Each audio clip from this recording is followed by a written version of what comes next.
పశ్చిమ గోదావరి జిల్లా నర్సాపురంలోని జెసికీలు స్కూల్ వద్ద ఉద్రిక్తత వాతావరణం నెలకొంది. శ్రేష్ఠ పరీక్షలో ఉత్తమ ఫలితాలు సాధించిన తన కొడుకును అడ్మిషన్ విషయంలో స్కూల్ యాజమాన్యం డబ్బులు డిమాండ్ చేశారని పేరెంట్స్ ఆరోపించారు.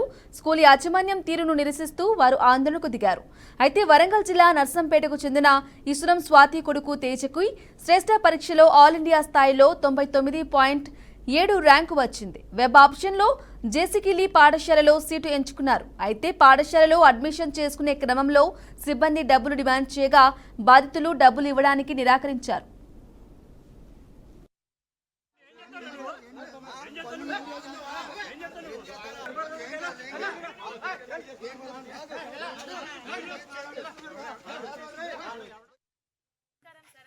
నా పేరు స్వాతి, మాది వరంగల్ డిస్టిక్ నర్సంపేట్ మండల్.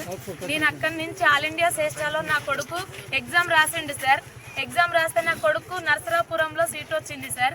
ఇక్కడికి తీసుకొని వచ్చాం సార్. వచ్చే ముందర కూడా మేడానికి కాల్ చేసాం సార్. మేడం ఏమేమి తీసుకొచ్చుకోవాలని చేసాం సార్. బకెట్ ఆ బెడ్షీట్స్ అన్నీ అంటే బకెట్ ఆ బెడ్షీట్స్ అన్నీ తీసుకొచ్చుకోండి, ప్లేట్ తెచ్చుకోవాలంటే వద్దన్నది సార్. ప్లేట్ కూడా అయినా మేము తెచ్చుకున్నాం సార్. తర్వాత ఫర్దర్గా ఇక్కడికి డబ్బులు తీసుకుంటారంటే ఏం తీసుకోమని చెప్పారు సార్. నేను అట్లనే వచ్చేసాం సార్. వచ్చినాక నేను ఓన్లీ 3000తో వచ్చాను సార్, టికెట్స్ బుక్ చేసుకొని.